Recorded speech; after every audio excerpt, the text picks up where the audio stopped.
Trees are not just symmetrical structures full of entwined branches.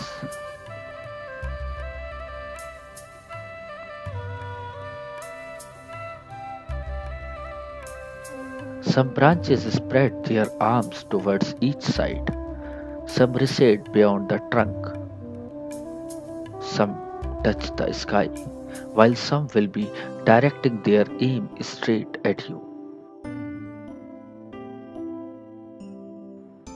One can scribble in any direction to make the foliage, but before that, it is very important to make the tree trunk, which will tell the weight of the foliage, balance on it as per its own solidity.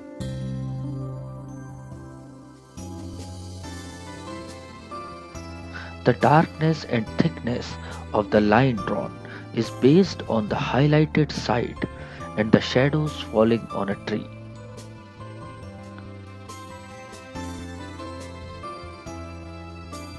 The crisscross lines add to the texture of the trunk, and the darkness at the base gives it a heavy look and appearance of being deep rooted in the earth.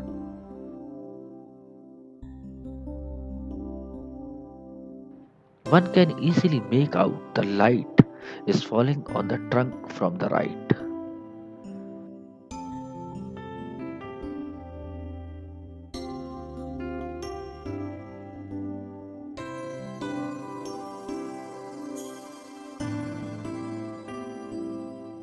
As the trunk is darker from the left side.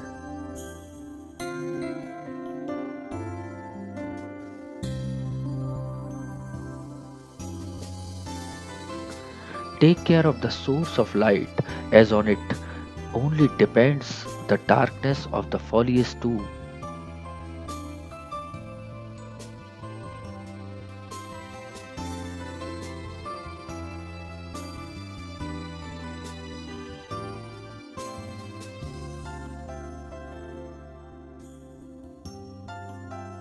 Trees have a habit of looking unbalanced, awkward, or just plain crazy. Despite nature's best endeavors, not all trees make good subjects.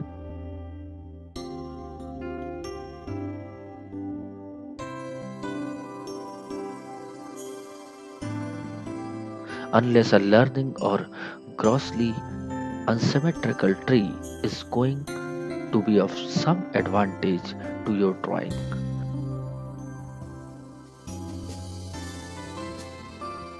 You would benefit from first studying trees and their growth habits to learn the basic rules. But whatever you approach, one aspect remains constant. Trees possess three-dimensional form.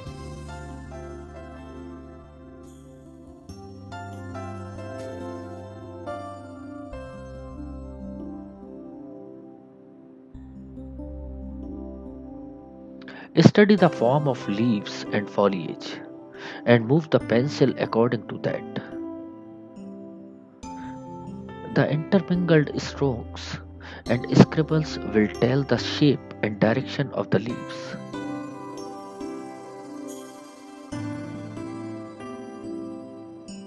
The more one keeps on darkening the foliage, the heavier look it will gain. The surface texture and the shape, along with the gaps in the foliage through which the sky peeps, help in showing the third dimension and also creating a distance. The gradation in the dark strokes also adds the shadows automatically to the foliage. While drawing the leaves, it is very important to keep the direction of source of light in the mind, as that only indicates the external and internal structure of the tree.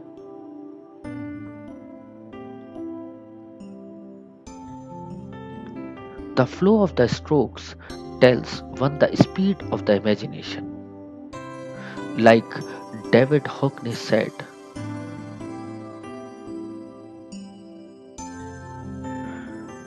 drawing is like rather playing chess.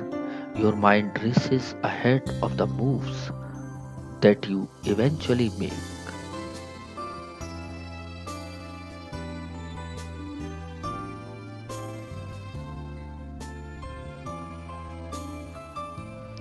But for all this too, it is very important to educate the eye to rightly read the visual messages, as then only can an artist see the extraordinary quality in an ordinary things.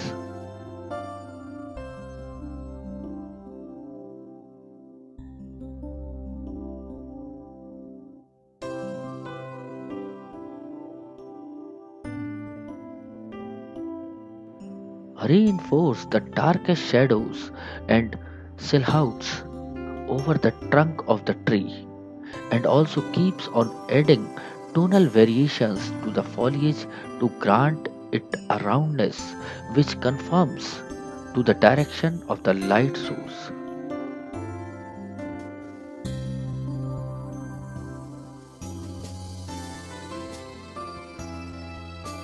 If the composition demands, then one can also alter the actual structure of the foliage to create a balance.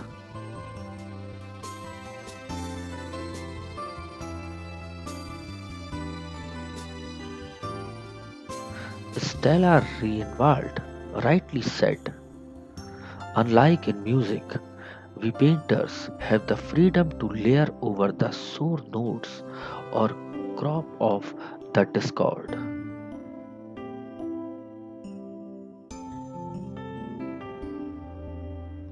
To balance the space, create more branches and try to explore the internal structure more, mapping out the major gaps through the foliage and adding more darkness to the shadowed areas.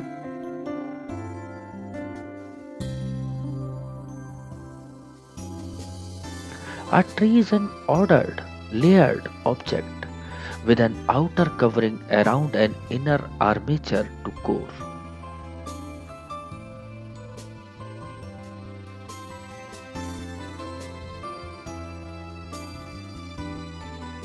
How you draw it, the technique you choose to use, is determined largely by the position of the tree or bush in your composition.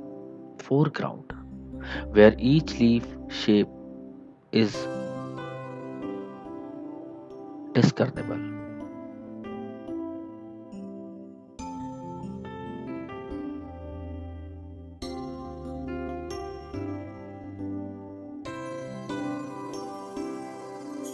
Foreground, where each leaf shape is discernible.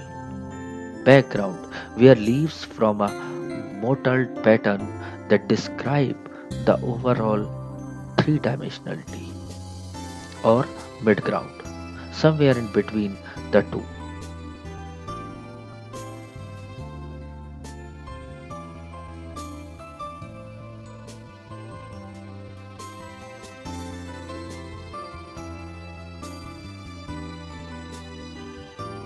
The unruly character of the tree is getting highlighted by the clumsy and haphazard strokes of the pencil.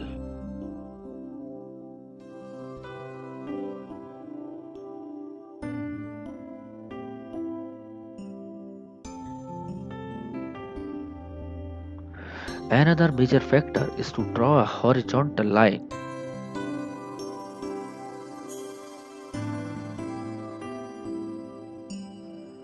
which tells the placement of the tree, whether it is in foreground, background, or mid space. The horizontal line adds distance to the composition.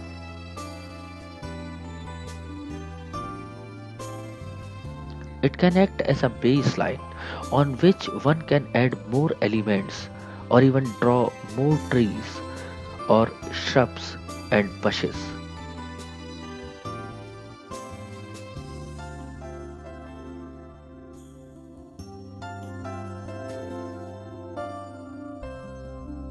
Their size will again reflect the placement.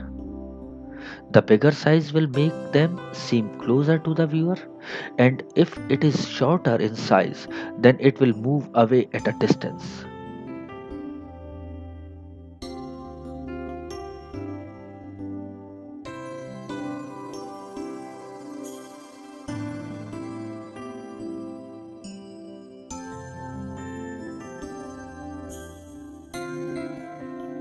One can create the mounds reflecting the muddy, rough path too.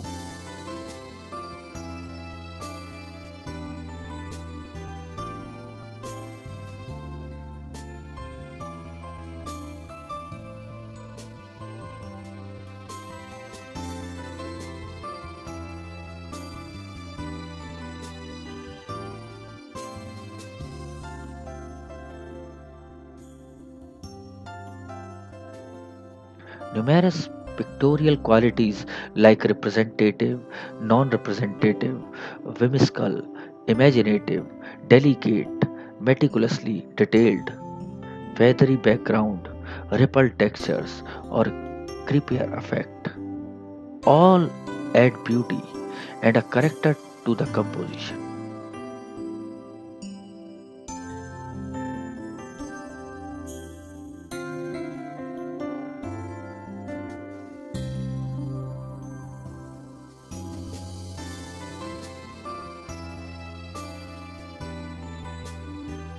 Every stroke of an artist means something to him as it pulls him into another world of deep concentration and observations and becomes sensual and addictive.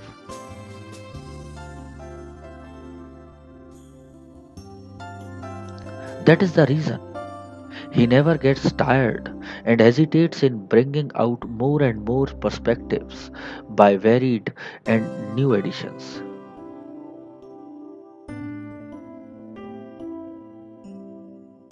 Henry Matisse said, I want to reach the state of condensation of sensations which constitutes a picture.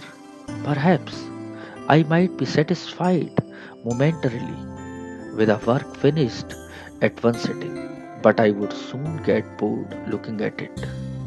Therefore, I prefer to continue working on it so that later I may recognize it as a work of my mind. It is very important to study the shape of a tree circle, conical, and square.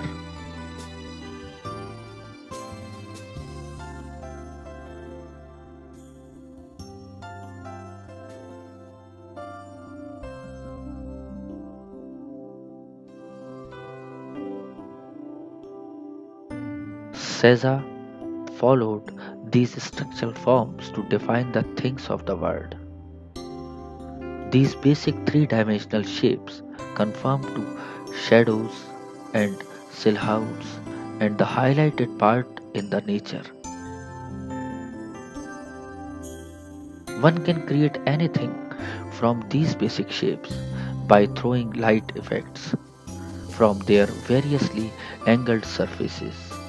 A round tree, a conical tree, or one in long pole shape.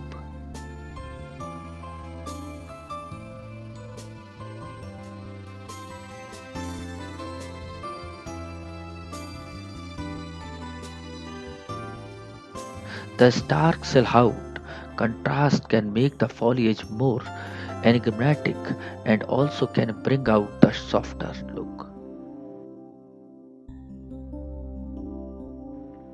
A child can analyze the shape of the tree as a lollipop or a stick with candy floss on it.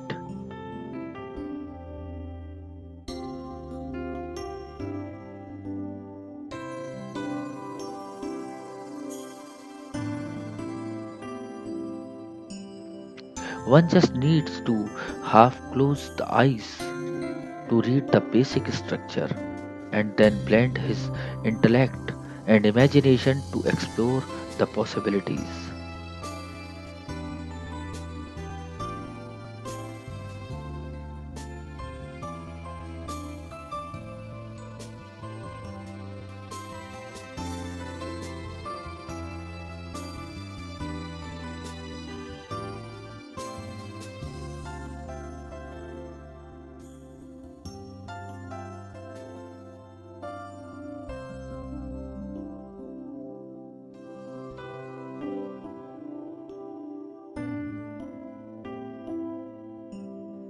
Revered William Gilpin, an artist and cleric, stated, "It is no exaggerated praise to call a tree the grandest, the most beautiful of all products of the earth. In form of the tree, artists found expression of life, death, and the great beyond."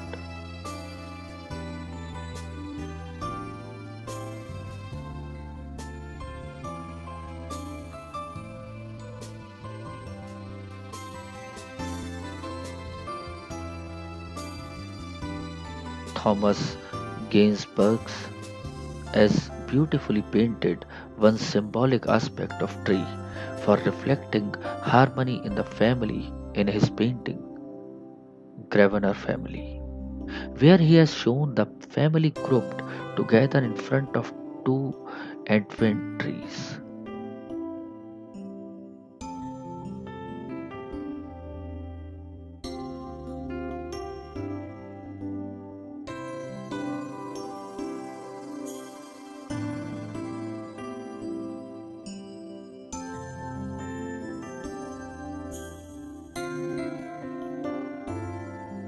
Now is the time to cover the sky with oblique strokes.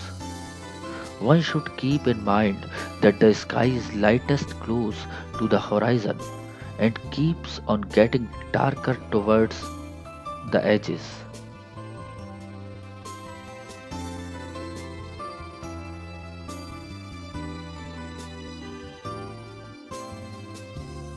One needs to be playful and spontaneous while applying the strokes. Otherwise, the conscious and deliberate stroke would lead to a break in visual rhythm.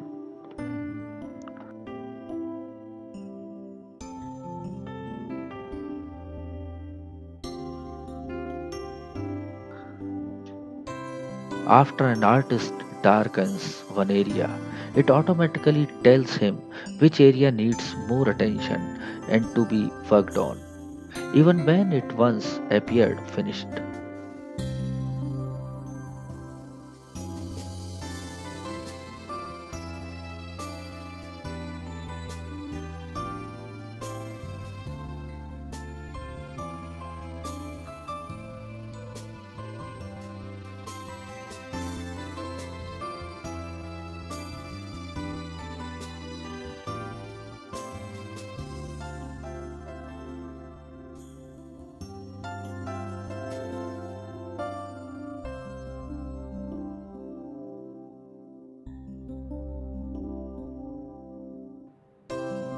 The eye and the hand is supposed to be trained and accept the order of mind, which is full of images and moods, feelings and experience.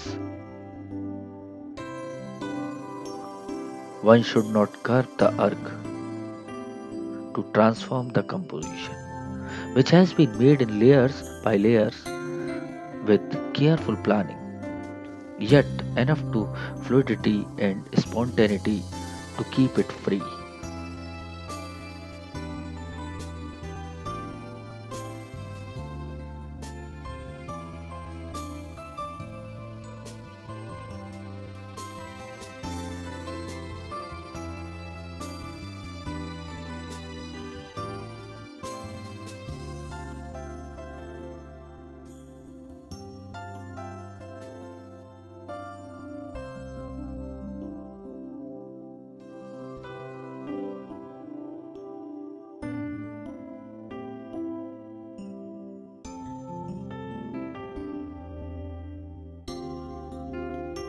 Greg Allen said, "I try to remain cognizant of the potential beauty of a single mark of the brush as an element in itself."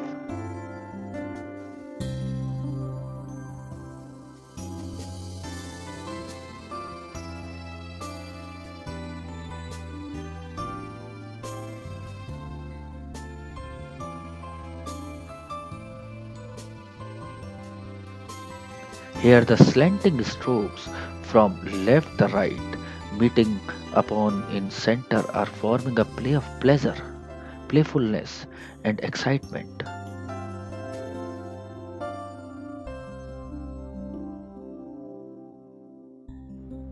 The imagination and skill of hand is trying to find things not seen and hidden in the shadows and basic structure.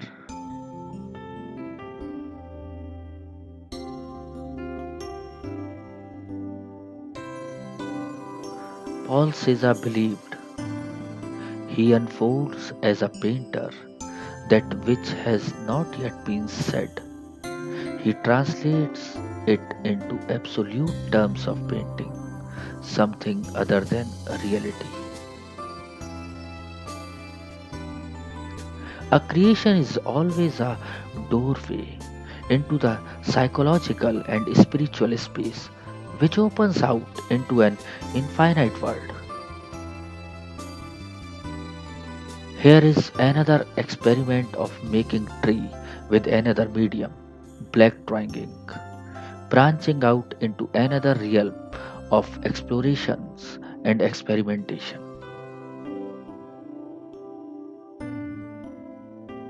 It is a quicker medium than pencil as it can cover vast area with single brush stroke.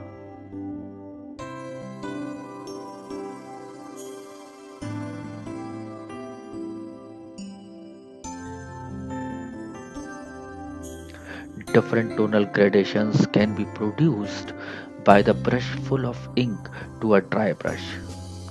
The rubbing can keep on adding a grey tone.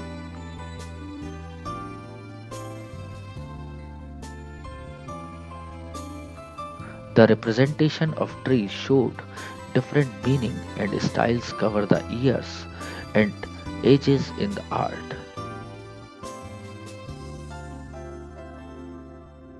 To the Romantics, the blasted trees implied the cycle of nature from life to death.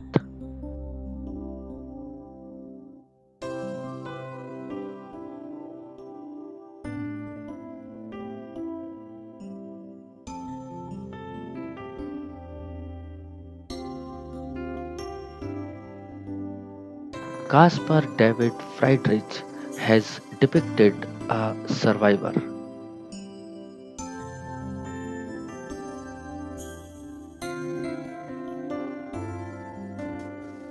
Its peak is fractured, yet it has endured.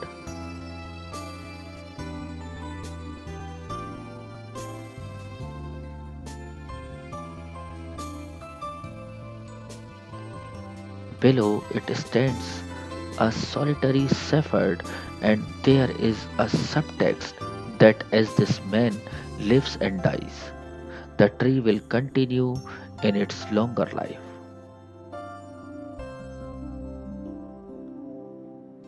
Leaves clinging to its battered branches hold a symbolic meaning.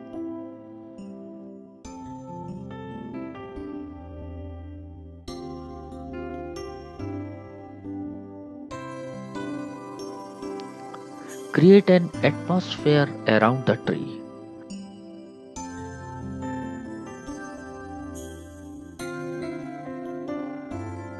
Try to catch its essence with chiaroscuro, tonal variations, and its placement and shape.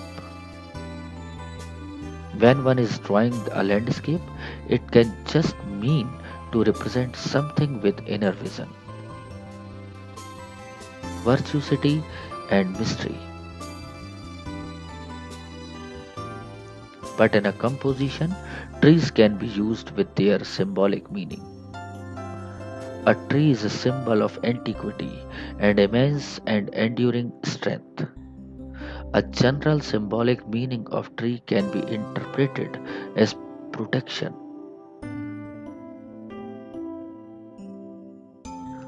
A widespread symbol of tree is the tree of life, its body rooted in earth with its crown dancing in the sky. More tree symbolism and symbolic meaning of tree represent a recovery from illness, ambition, or wishes fulfilled, thing having to do with family, blessings of nature, good fortune, stability, shelter, and security.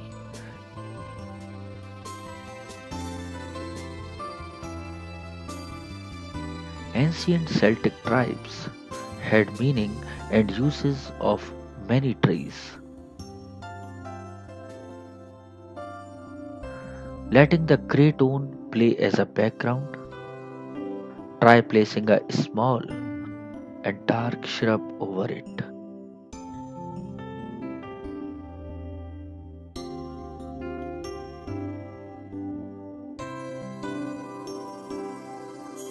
The bushes on the horizon will create depth in the landscape.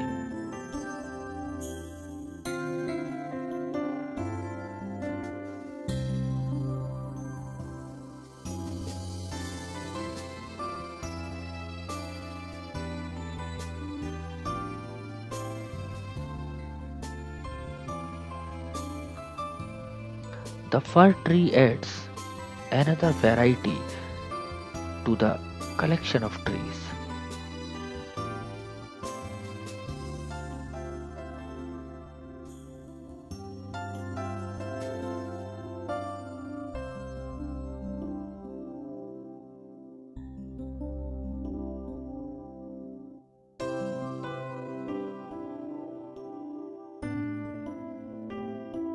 The shadows play a major role in fixing them in the ground and depict their solidity.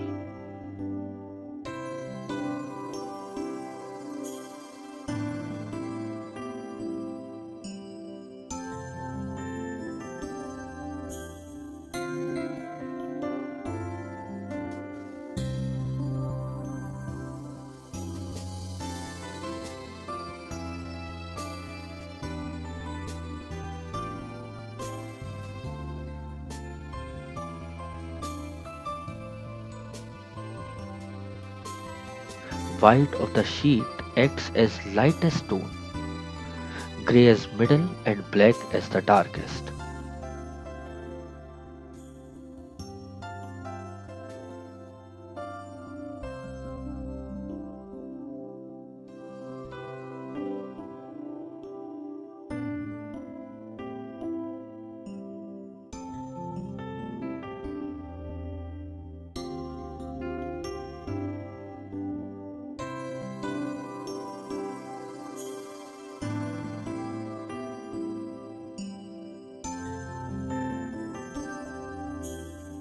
The scene becomes full of mystery, magic of tones, visual balance, and texture of trees.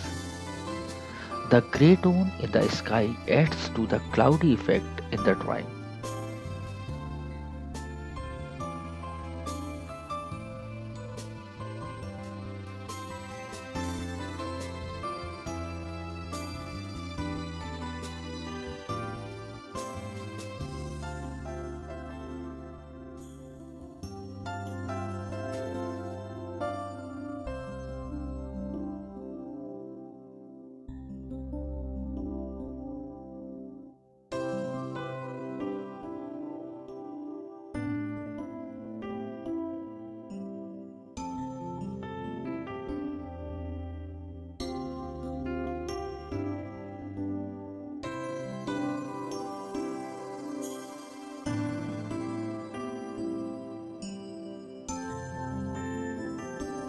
Michael Cooper rightly said, one paint a flower as a portrait, a tree as a figure, a pot as a stone, all simply color, values and textures, arranged as shape of interlocking lights and shadows.